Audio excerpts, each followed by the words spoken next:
Assalamualaikum warahmatullahi wabarakatuh. Semua ulama bahwa Quran itu bisa mensyafaati, ya, masyhur sekali bahwa Quran itu bisa apa? Mensyafaati.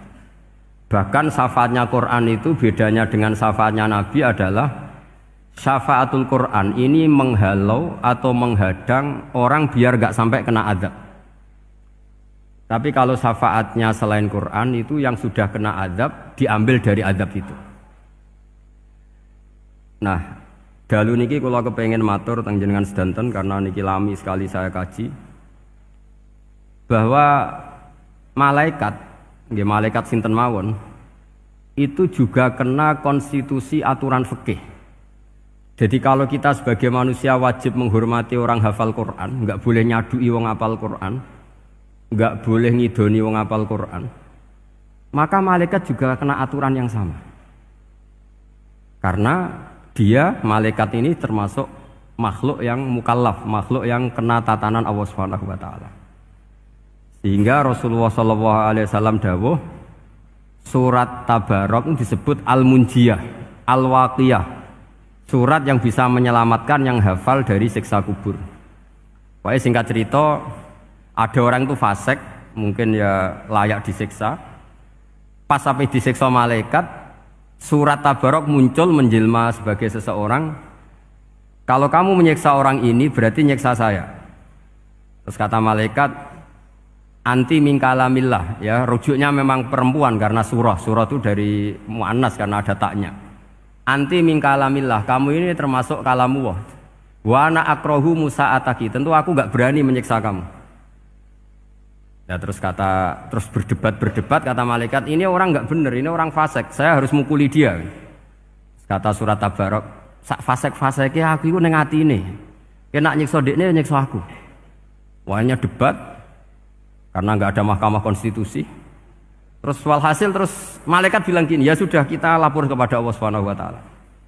Lapor, akhirnya surat Tabarok ini cerita ke Allah, ya Allah, ini orang setiap kali datang ke saya dari sekian surat-surat yang ada di Quran, orang ini milih saya, yang dipelajari ya saya, yang dihafalkan juga saya. Ini kata surat Tabarok kepada Allah. Jika orang ini hafal saya tidak ngefek ke dia untuk tidak disiksa, maka mendingan saya tidak termasuk kitabika, saya tidak termasuk Quran saja. Wong jadi Quran orang iso nyafaati.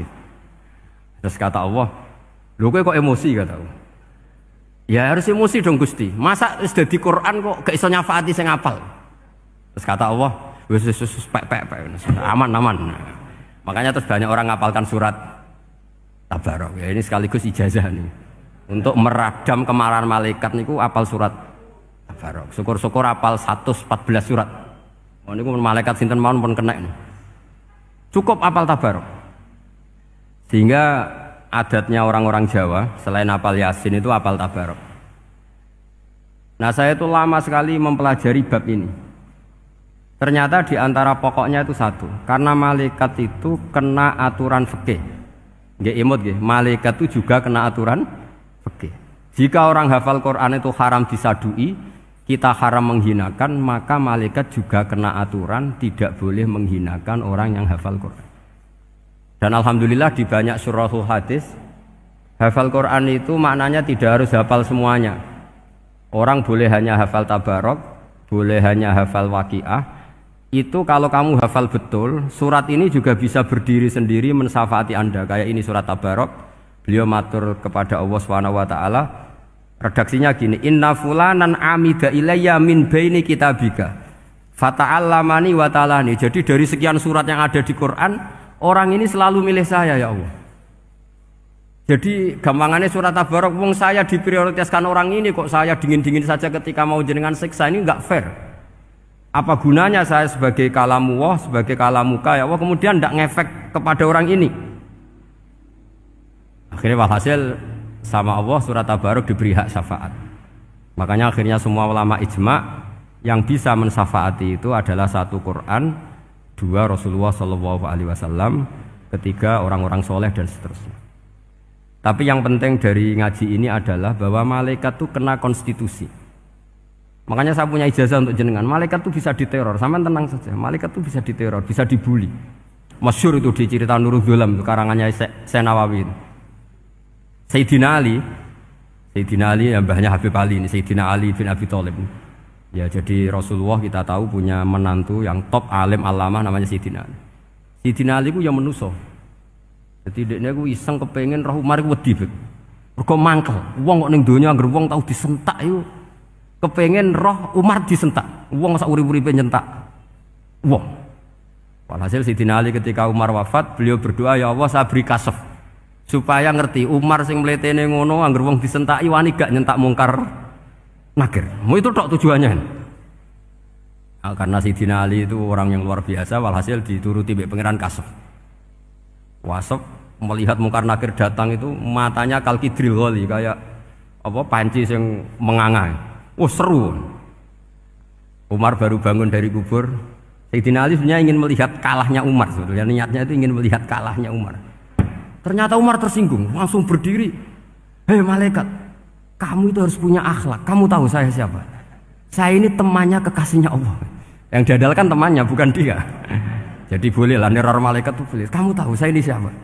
Saya ini temannya kekasihnya Tuhan, kekasihnya Allah. Ya ke sapa? Kancane Nabi Muhammad. Itu panik mungkar nakir. Panik terus matur Allah, ya Allah ini ada orang yang saya teror malah saya diteror. Siapa dia? Umar, temannya kekasihmu. Kata Allah, yo kowe iku yo sing di akhlak sithik mosok ambek kancane Nabi gitu. Semenjak itu terus sopan jawab mungkar nakir. Tapi Sayyidina Ali gagal ngelihat Umar kalah.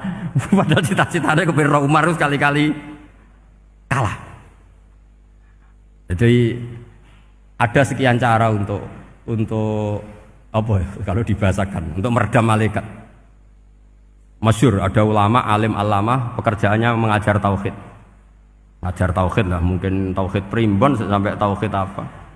Ketika meninggal sama malaikat masih ditanya marbuka manabiuka dan seterusnya.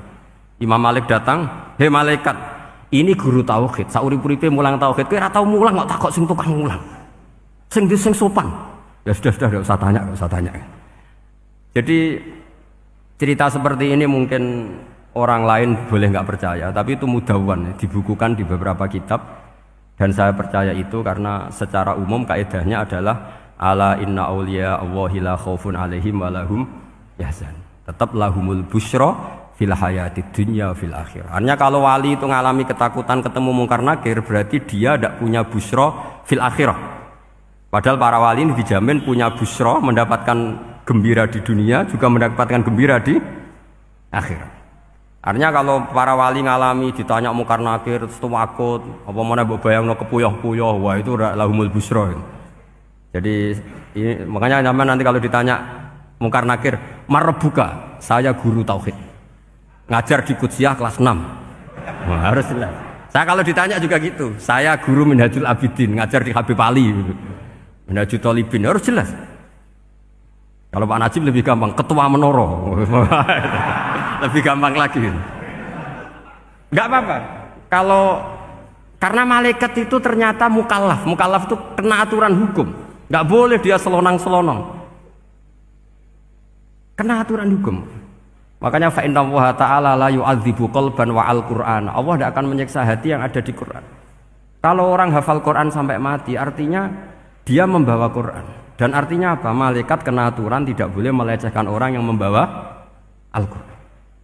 Jika surat Tabarak nggak terima, ini orang ini hafal saya. Kalau kamu mukulin dia kena saya. Tapi ini orang fasik. Tapi saya di situ. Kalau mukuli dia kena saya. Akhirnya kompromi terus konsultasi bi Allah. Akhirnya dibenarkan surat Tabarak. Ya, terus ini sudah clear ya, lolos ya, mungkar nakir lolos.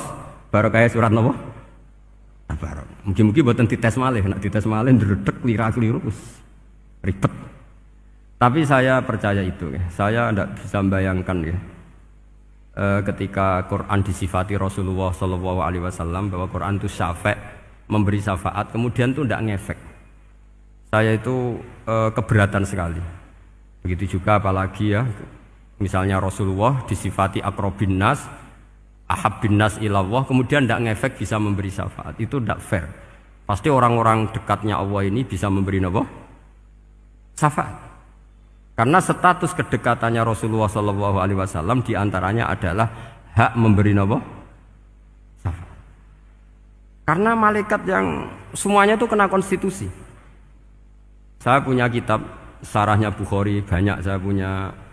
Itu diantaranya riwayat dari Ahlul Bait dari Sayyid Ali Zainal Abidin Anil Husain an abihi an Rasulillah sallallahu alaihi wasallam.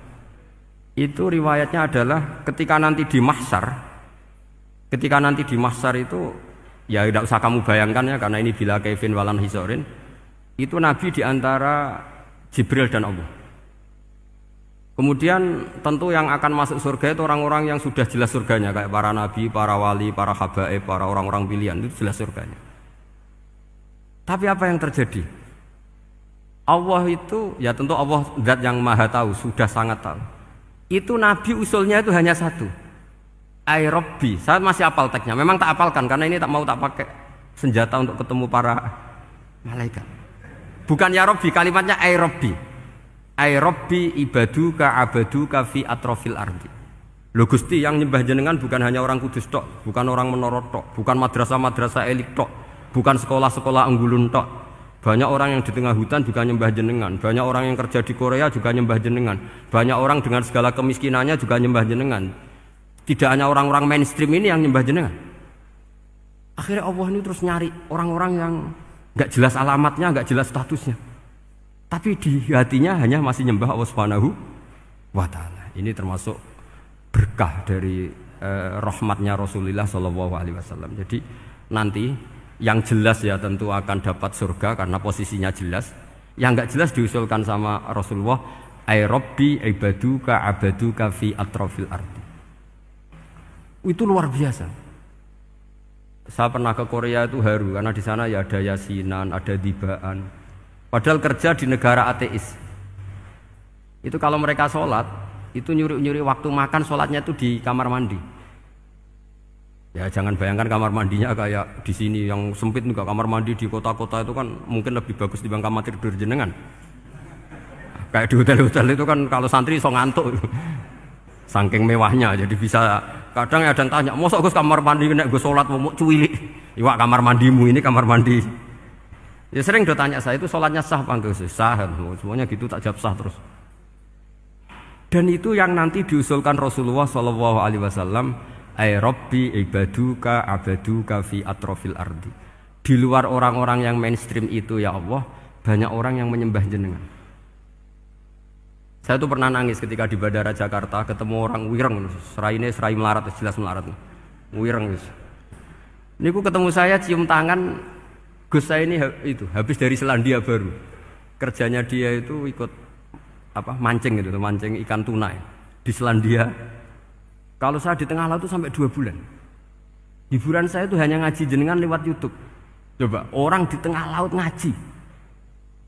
Wah, itu seneng pojok bumi. Jadi ini umat Rasulullah Shallallahu Alaihi Wasallam. Makanya kalau suwon jenengan yakin saja terhadap syafaatnya Quran. Karena semua malaikat itu kena aturan. Di antara aturannya adalah tidak boleh menyiksa orang yang di hatinya ada Al-Quran. Fa innallaha ta'ala la yu'adzibu qalban wa al-Qur'ana. Karena Allah tidak akan menyiksa hati yang ada di Quran, yang ada Qurannya. Sehingga memiliki jelas gini riwayat saking Ibnu Katsir. Supaya kula percaya, apalagi ini didhawuhkan Rasulullah Shallallahu Alaihi Wasallam bahwa surat Tabarok adalah disebut munjiyah.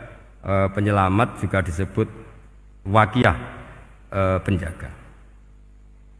Lalu biasanya orang-orang yang enggak percaya syafaat itu pertanyaannya adalah kan manusia itu wa alaisa lil insani ila masa'a, manusia itu hanya bisa membawa bekal apa yang pernah dilakukan. Itu dijawab oleh ulama-ulama kita ahli sunnah wal jamaah. Entah perlu ditambah anahdiah apa enggak tahu saya. Saya ini kata orang banyak termasuk pengurus PBNU, tapi saya itu tetap nggak pati srek. Kalau ahli sunnah saja, tidak usah ditambahi an-nahdiyah. Karena nanti malah tidak global ini ahli sunnah kok lokal ini jadi ribet.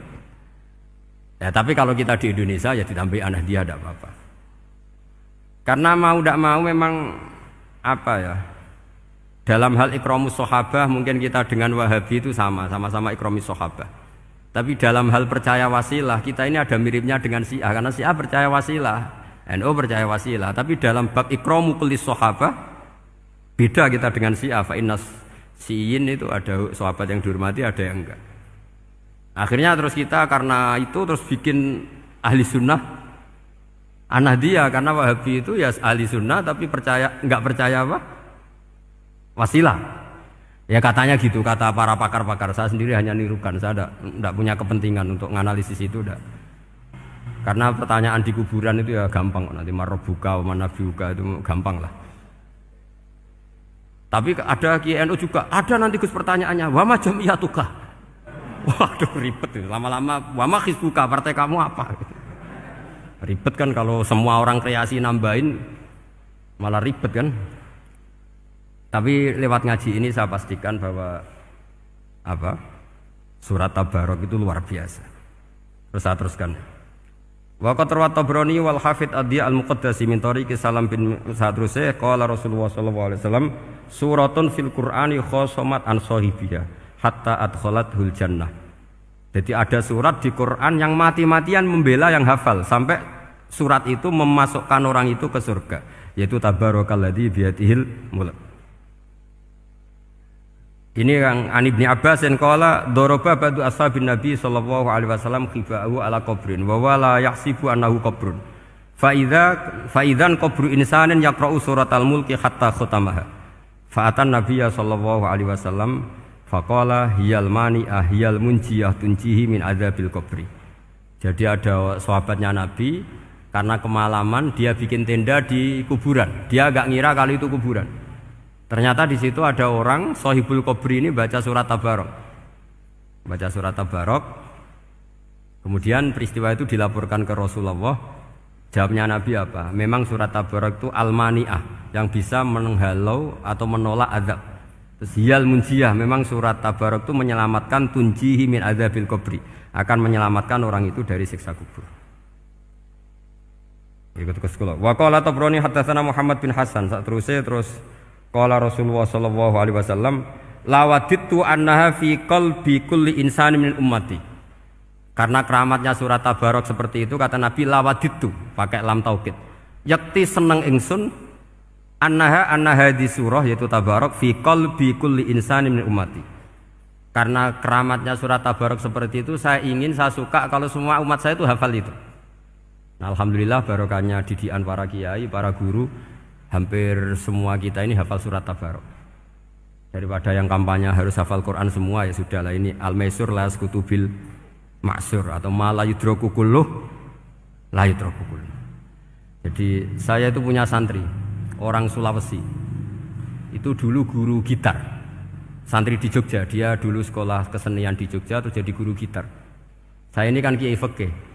Saya mazhabnya sama dengan Pak Najib, termasuk ngaramkan gitar saya ini. Mau tak haramkan kok ora gelem ngaji malah ribet, tak halal ngomong gitar kok tak halal. Semeneng ae.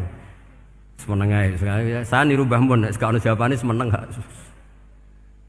Ya takok kadang, Gus, main gitar hukumnya piye? Kurang pegawean tak jawab. Halal tak haram, Gus? Kurang pegawean sejelas. Halal haram takok ribet. Tapi yang unik dari itu apa?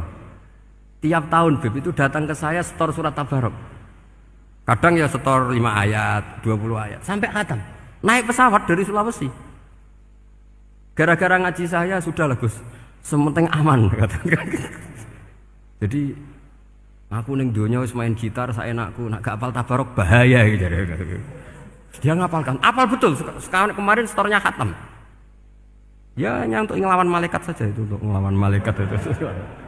Saya kok tertarik gitu. Lah yang repot saya, Beb, saya kiainya ngajarkan itu tapi lupa ngajarkan haramnya yang gitu-gitu. Wah ya ribet ya, sudahlah nanti biar diurusi Allah Subhanahu wa taala. Sudah itu sudah. Karena jadi kiai itu repot. Saya pernah Beb tanggal 1 Syawal itu punya teman zaman di Sarang. Wonge wis wireng kriting soe wis wireng kriting. Jarang ke saya tanggal 1 Syawal kecuali pas itu. Ternyata datang tuh karena teman saya, semakan senior saya, mau ngijazah saya. Gus, kowe nak dadi kiai sing hati-hati. Aja geman dalil sing kira iso nglakoni. Ono apa? Dia itu datang ke saya berarti tanggal 2 ya, tanggal 2 sore. Dia itu pas Idul Fitri itu pidato Man shoma Ramadan wa atba'ahu sitan min Syawal fa ka'annama shoma dahra kullah. Itu orang lugu-lugu poso. Bareng tanggal loro-loro pas wandekne rokokan. Wong lugu-lugu, wah rugi bah aku poso jebule jenengan ra kena dinut. Jadi semuanya yang poso 6 hari itu ngikuti kiai itu. Ternyata pas disowani pas rokokan, rugi bah aku anut jenengan. Tak nut-nut poso jebule jenengan gak poso. Aku yang mending ngene, lha opo kowe dalil ngono barang ngono lha opo ora iso nglakoni. Makanya ini hati-hati para kiai, nek dalil sing ora iso nglakoni ora usah. Nak khutbah Id ora usah cerita poso 6 hari, kok malah diciri orang. Ya cerita wae wong nak berposo dosane di sepuro insyaallah, pokoke yang gampang-gampang saja. Nak dolan ning gone wong awan-awan dosa ganggu. Nak ra dolan sombong gak gelem silaturahim. Wae ngomong yang umum-umum saja. Jangan dalil poso 6 apa?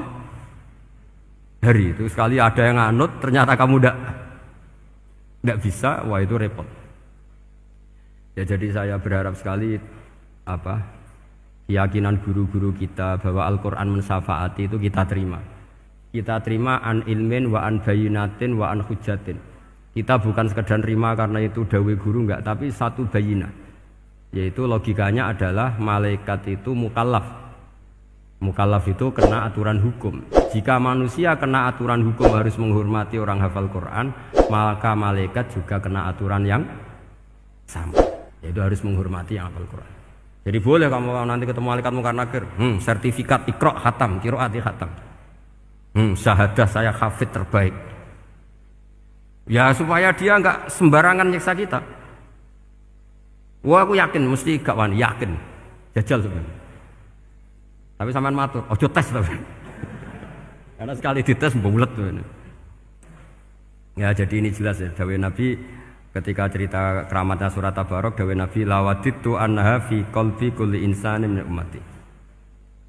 Wa qad rawa hadzal hadits Abd bin Humaid fi musnadihi bi absato min hadza. Faqala ada yang cerita lebih detail di riwayat itu fa innaha al-munjiyah wal mujadilah tujadilu autokhosimu yaumal qiyamah inda rabbiha liqairiha.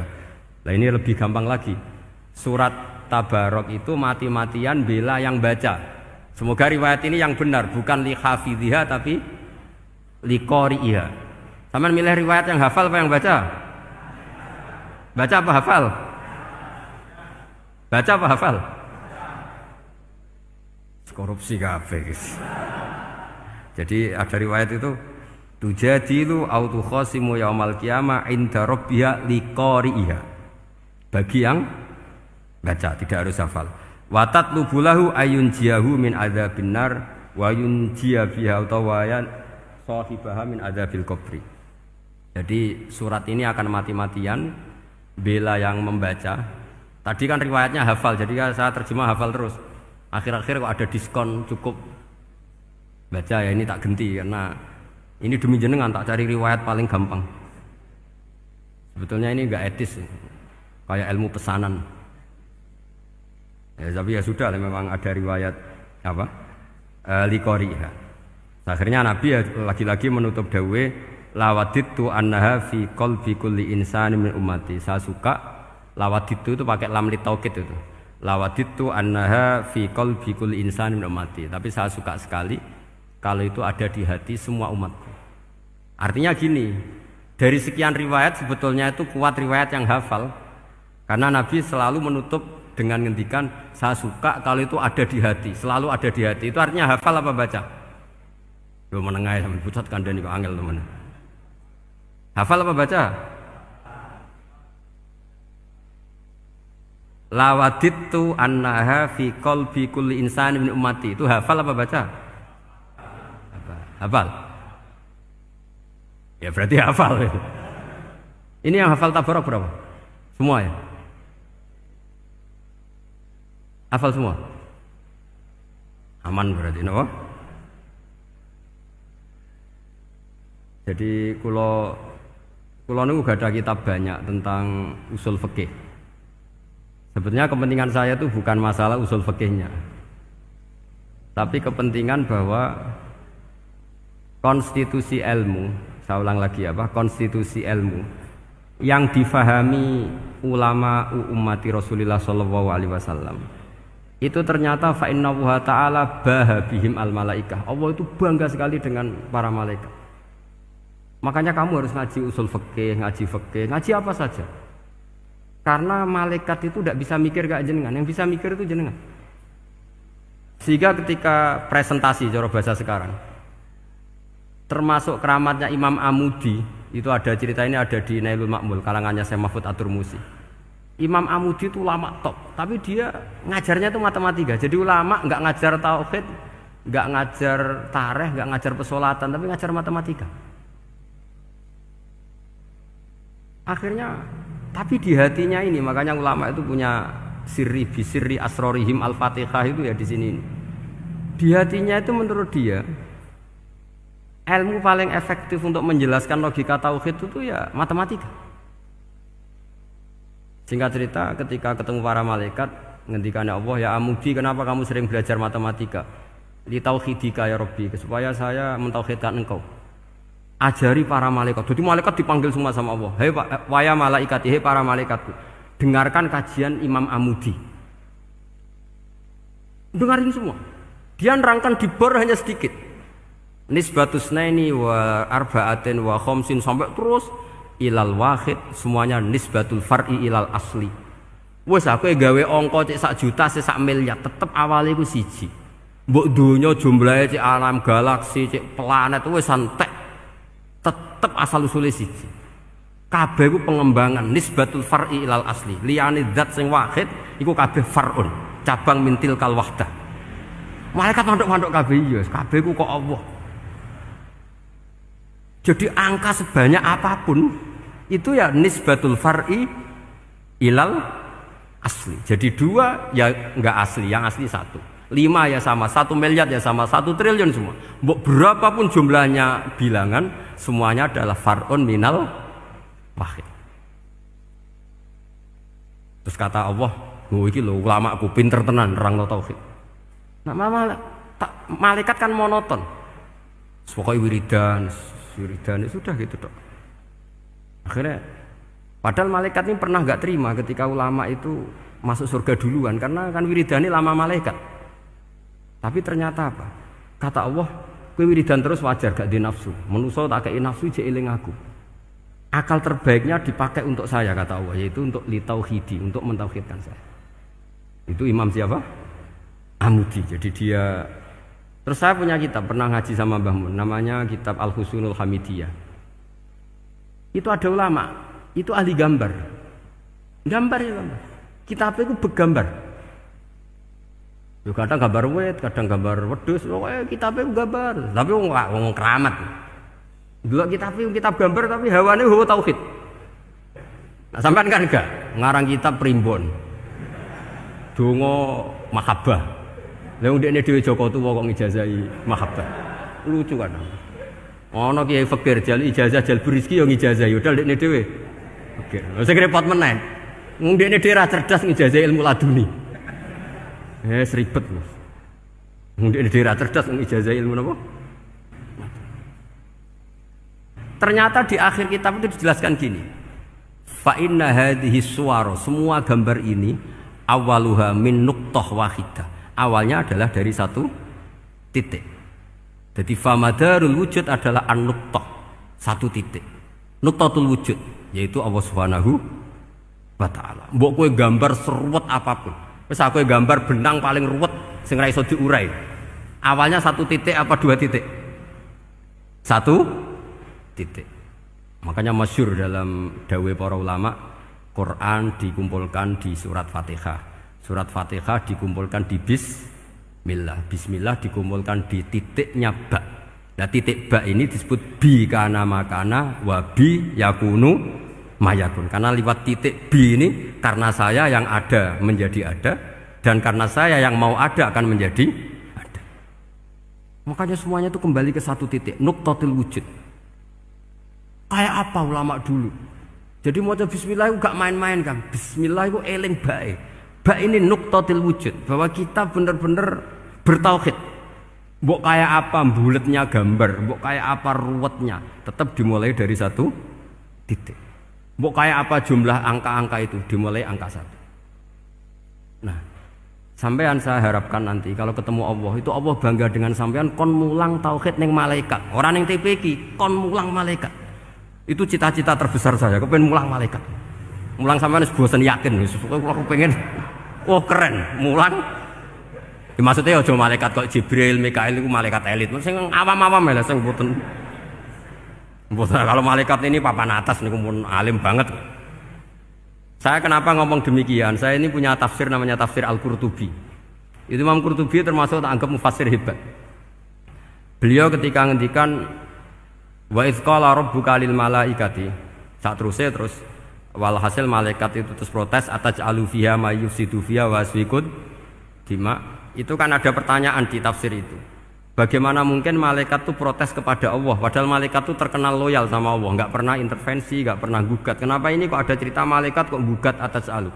Jadi Imam Qurtubi, hum awamul malaikah, itu awamnya malaikat, bukan yang kayak Jibril, Mikail. Itu malaikat-malaikat yang nggak ada namanya, awam. Jadi jangan bayangkan yang protes itu kayak malaikat Jibril.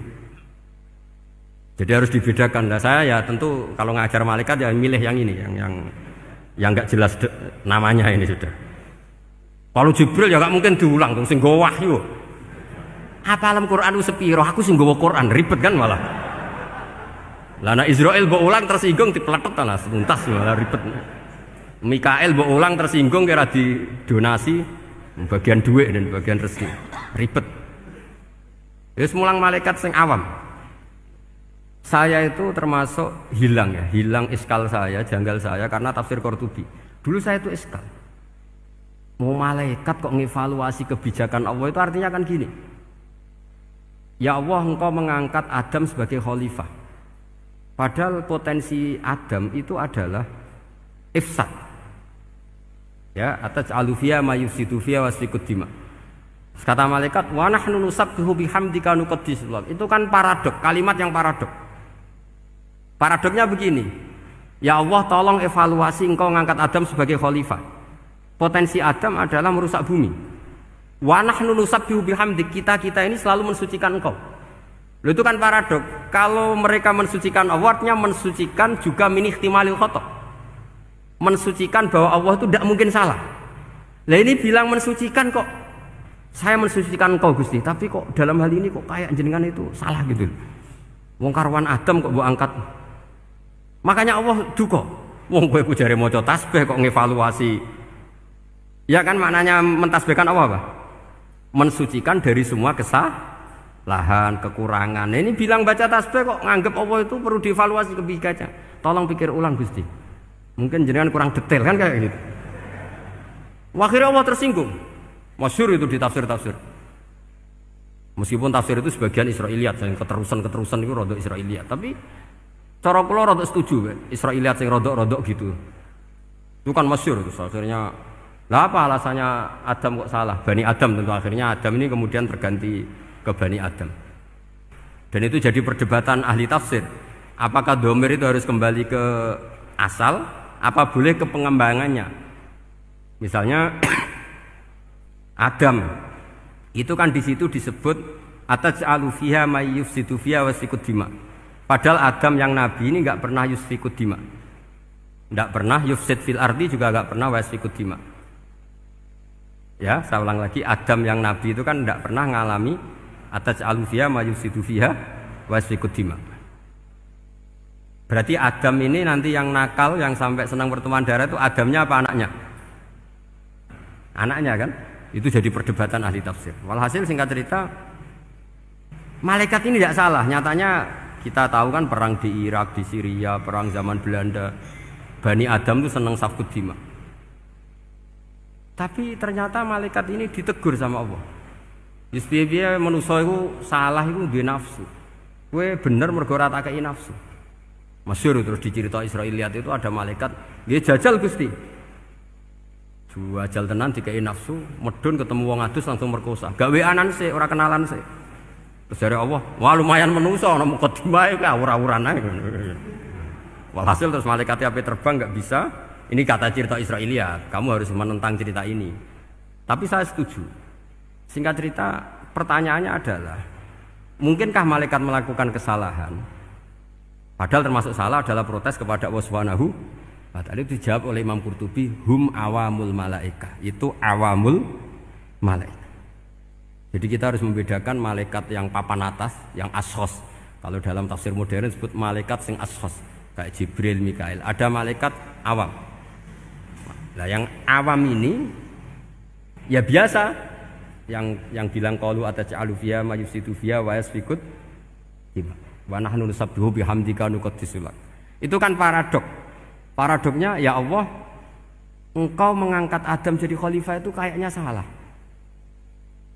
Harusnya kan ngangkat kita, karena kita ini yang selalu mensucikan engkau. Loh, mensucikan Allah, kok nganggep Allah mungkin salah dalam bikin keputusan. Makanya hati-hati kalau baca tasbih. Kalau baca tasbih, kalau Allah Maha Suci, ya sudah suci dari segala kesalahan, kekurangan. Jika wiridannya Rasulullah yang diajarkan kita, subhanallah bihamdi adada khalqi wa ridha nafsi wa zinata arsy midada kalimati.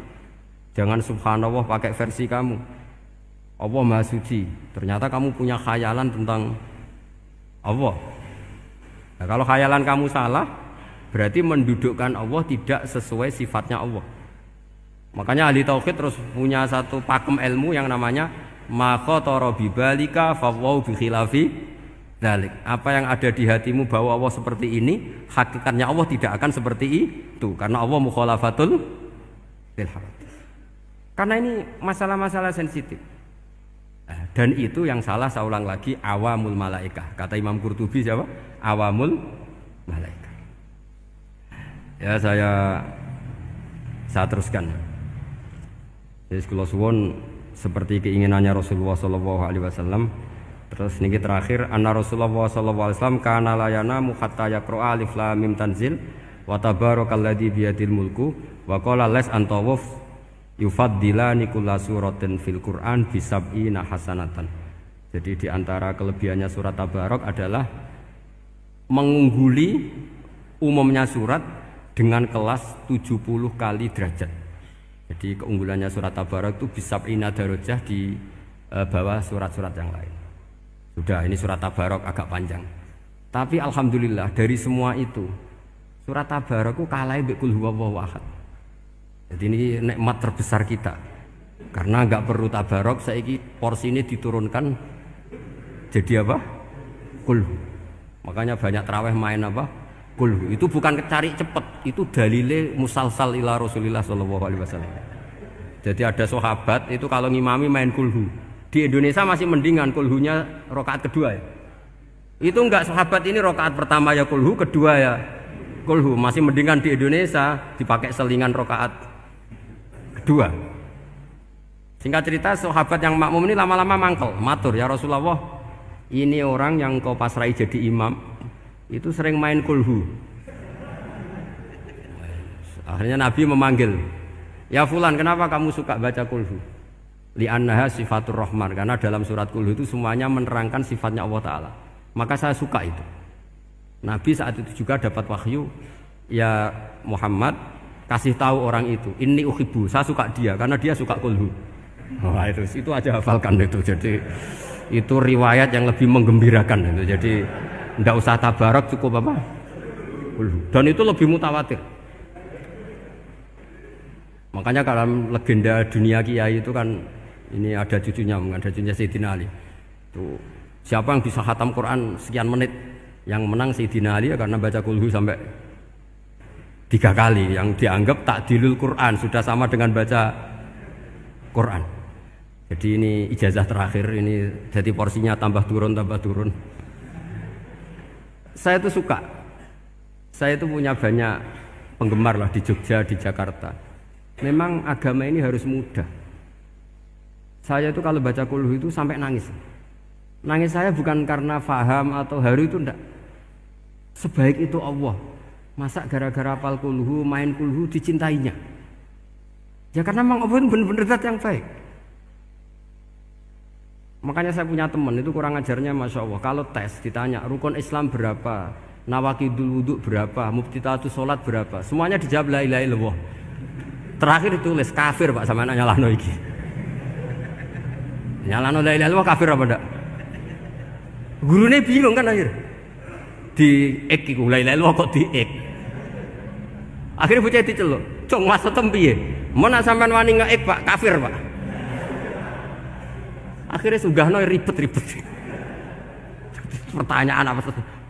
Ma mubtilatu sholat la ilaha illallah. Nah gitu wudu ya. Tapi jangan tiru loh. Lah gurune apa ngeek gak wani, kafir. Siapa yang berani ngeek la ilaha illallah? Ya ana meneh sing mbuweling. Angin belinge ku disurati wong tuane. Kula nu mondok sarang era era kuno, dadi ijek lugu wong. Surati wong tuane, kowe gak susah, wong tuamu disurati. Tenang ya Gus, bapakku buta huruf. Dadi wis disurati, gak ngefek wong bapake buta huruf.